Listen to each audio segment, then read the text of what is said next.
Bien, on va attaquer un nouveau chapitre sur les sous-espaces vectoriels. En fait, très souvent, on traitera toujours de sous-espace. On est toujours le sous-espace vectoriel de quelqu'un, quoi, hein. À chaque fois qu'on sera dans un espace vectoriel, ce sera souvent le sous-espace vectoriel d'un. Je vous ai dit, hein, par exemple, les suites linéaires, ben, c'est le sous-espace vectoriel des suites, des fonctions dérivables. Bon, on verra, hein. Donc, c'est très utile de travailler sur des sous-espaces vectoriels et on va voir un petit peu les raccourcis, hein, que la théorie nous offre. Alors d'abord des définitions et caractérisations. Bah, pour moi, un sous-espace vectoriel, si on veut rester simple, naturel, c'est tout simplement, on part d'un espace vectoriel, E plus, et avec cette multiplication externe, c'est un K espace vectoriel, hein, K c'est un corps, et F c'est une partie de E, c'est juste un sous-ensemble de E, et on va dire que F est un sous-espace vectoriel de E, si F pour plus est multiplié est encore un espace vectoriel pour la même loi plus que E, hein, hérité en quelque sorte, et la même loi multiplie.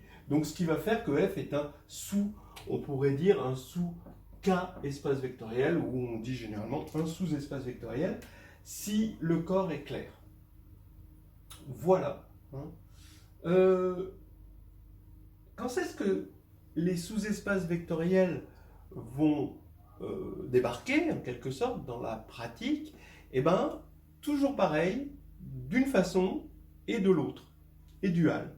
C'est-à-dire, soit alors, de façon, on va dire, positive, additive, en quelque sorte, on va donner un, un, un système de générateur, on prend des éléments de E, d'accord, et on regarde le plus petit espace vectoriel, sous-espace vectoriel, de E qui contient ces éléments. Donc c'est ce qu'on va appeler la famille engendrée. Donc ça c'est additif, c'est positif, quoi, en quelque sorte. Voilà. On prend des éléments, puis on regarde le sous-espace engendré par ces éléments. Et puis, il y a quelque chose de plutôt soustractif, restrictif, c'est-à-dire que on va prendre les éléments de E qui vérifient une contrainte, et une contrainte linéaire. D'accord? Donc ça peut être, voilà, quoi, on a l'ensemble des solutions d'un système linéaire, dans Rn par exemple, ben, ça va être un sous-espace vectoriel de Rn. Hein, donc voilà un exemple. Ben, quand on a dit l'ensemble des suites linéaires, l'ensemble des solutions de fonctions, voilà, d'équations différentielles linéaires, etc. Tout ça, c'est des choses qui viennent de façon plutôt soustractive, hein, restrictive. On prend tout et ensuite on sculpte là-dedans des solutions, mais c'est c'est de la sculpture linéaire, hein, d'accord? C'est-à-dire que les restrictions, notre système que doit vérifier notre ensemble de solutions, ben, c'est un système linéaire. Voilà. Donc, ceci dit, on peut attaquer la proposition qui est souvent, curieusement, dans les livres, une définition. Mais bon, j'aime bien cette définition parce qu'elle est naturelle. C'est espace vectoriel, c'est sous, voilà, vous avez sous-espace vectoriel. Voilà. Alors, ça qui pour moi est une proposition.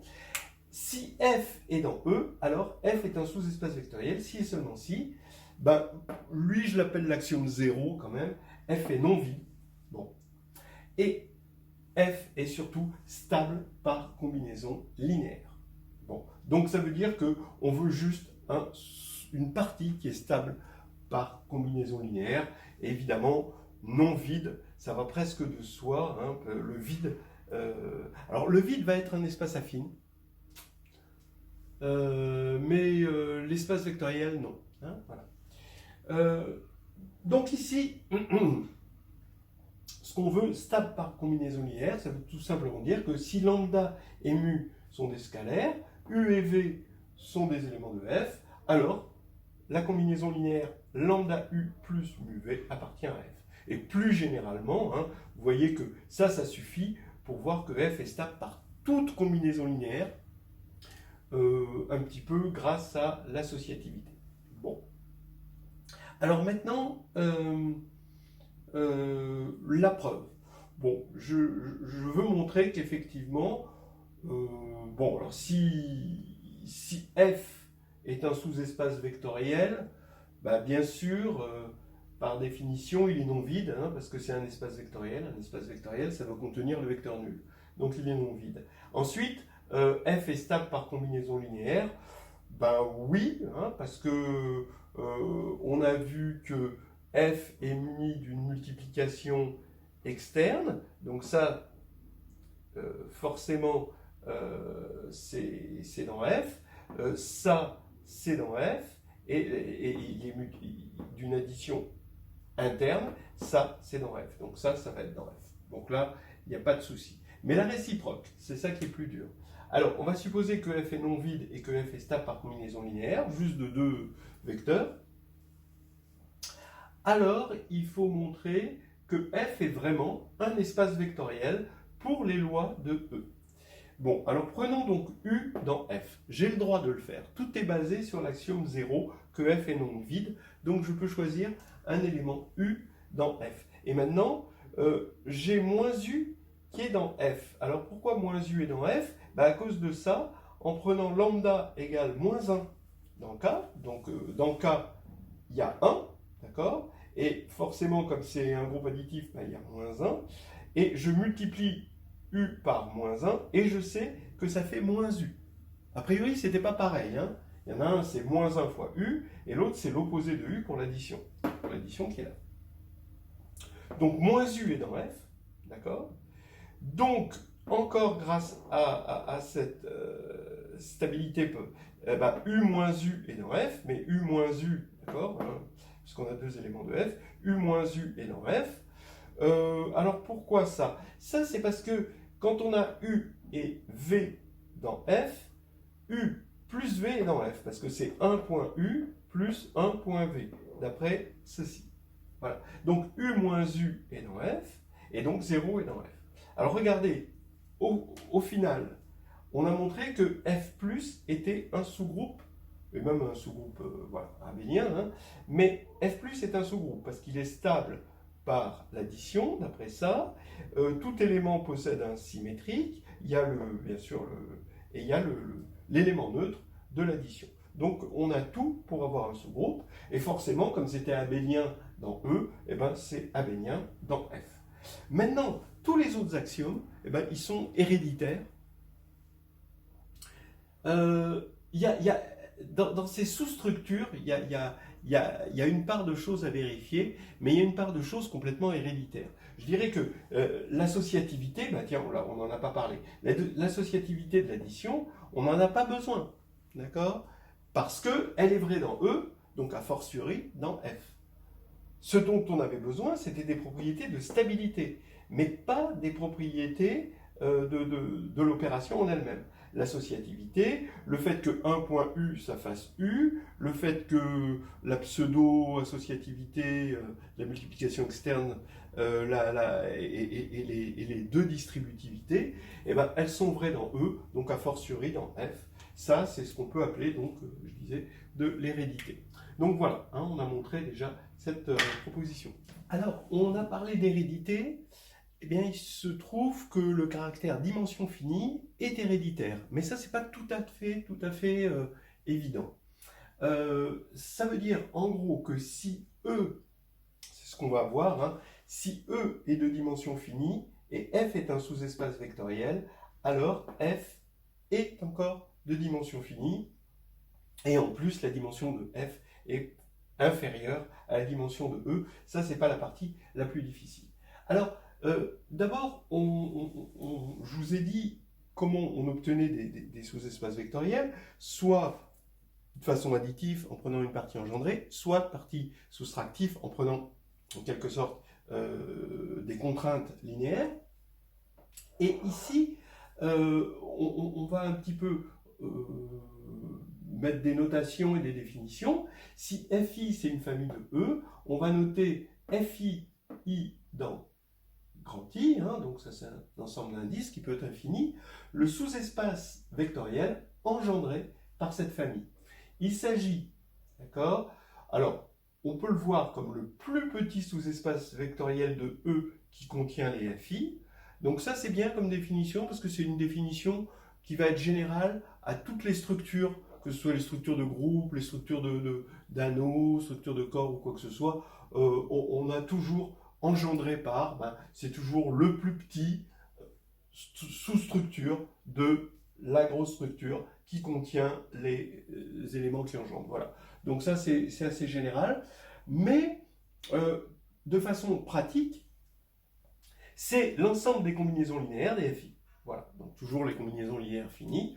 Ben oui, parce que vous voyez bien que ça va être un sous-espace vectoriel de E. Hein, ça va être non vide parce qu'il va y avoir les éléments FI, puis même il va y avoir la combinaison nulle, et puis ça va être stable par combinaison linéaire, encore par le fait que combinaison linéaire de combinaison linéaire, c'est une combinaison linéaire. Hein, toujours ce truc dont on sert assez souvent, et qui va faire que cet ensemble de combinaisons linéaires FI va vérifier la proposition qui permet de montrer que c'est un sous-espace vectoriel, et c'est forcément le plus petit, parce que à partir du moment où il contient les FI et que c'est un sous-espace vectoriel, il contient forcément toutes les combinaisons linéaires.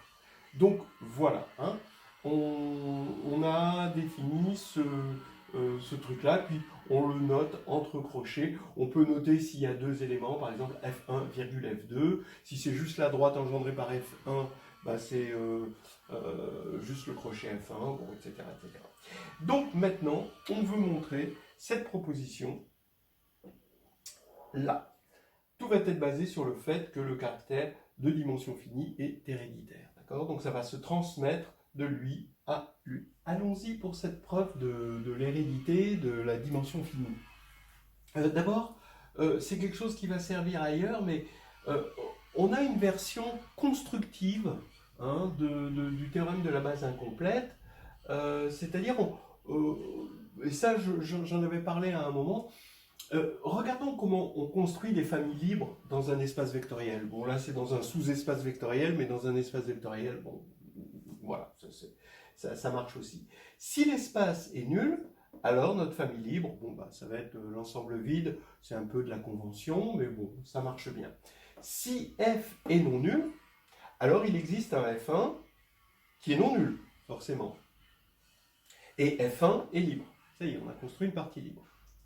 Maintenant, si F n'est pas... Alors, si F égale le sous-espace engendré par F1, c'est terminé, on a une base. Si F n'est pas le sous-espace engendré par F1, alors les FI, hein, je les choisis d'un grand F, hein, toujours. Hein, je ne le mets pas, mais bon, vous le savez. Alors, maintenant, si ce n'est pas F1, alors ça veut dire qu'il existe un élément qui est là-dedans, mais qui n'est pas là-dedans. Donc ça veut dire qu'il y a un F2 qui est dans grand F et qui n'est pas dans le sous-espace engendré par F1. Et le fait que F2 ne soit pas combinaison linéaire de F1 fait que F1, F2 est libre. Voilà. Et donc on va construire maintenant F3, F4, etc. Donc regardez ce qui se passe à l'étape K. On en a construit K, alors qui sont FI, les FI sont tous dans grand F, ils sont libres. Si ça engendre grand F, alors tant mieux, on a une base. Si ça n'engendre pas, c'est que le sous-espace engendré n'est pas F. Dans ce cas-là, il y a un élément dans grand F que je vais appeler petit f petit k plus 1 qui n'est pas engendré par les F1, Fk. Et donc je prends cet élément, et le fait que lui ne s'écrive pas comme combinaison linéaire de cela, ça va vouloir dire que F1 et Fk plus 1 est libre.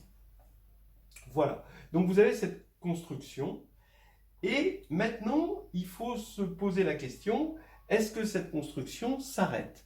C'est là où on va se servir du fait que F est inclus dans E, et que la dimension de E est un nombre fini, n. Et oui, c'est que ce processus, il va fatalement s'arrêter. Pourquoi? Parce que ces familles libres, elles sont libres dans F, mais être libre dans F, a fortiori, c'est aussi libre dans E. Hein, regardez la définition, on en a déjà parlé, mais regardez la définition, et puis vous vous rassurez que ça ne dépend pas de l'espace dans lequel on se trouve. Donc libre dans F, c'est libre dans E. Donc c'est des familles libres dans E, mais les familles libres dans E, on sait, on a vu qu'elles sont de cardinal plus petit qu'une famille génératrice, donc en particulier plus petit que n, que le cardinal d'une base. Donc, on ne pourra pas continuer infiniment comme ça ce processus. Il va s'arrêter à un certain stade M, ce qui va faire que forcément, à ce stade M, eh ben, F sera égal à F1, Fm. Or, on aura construit une famille libre, mais elle sera aussi génératrice. Donc, ce sera une base. Donc, en même temps qu'on a construit une base, on a montré qu'on avait une famille génératrice finie à partir du moment où E possédait une famille génératrice finie, et il est temps de servir la pâtée à ce pauvre chat. Voilà. Votre chaton est plein de vie, et ça Quizcas l'a compris. C'est pour ça que Quizcas Chaton est plein des bonnes choses qui sont bonnes pour votre chaton qui est plein de vie. Ça a l'air dégueulasse comme ça à première vue, mais c'est plein de bonnes choses qu'on peut pas comprendre, nous, humains. Mais si on leur demandait aux chats, les chats, ils achèteraient Quizcas. Ils se lèveraient sur leurs petites pattes, ils se bougeraient le cul et ils iraient acheter du Quizcas.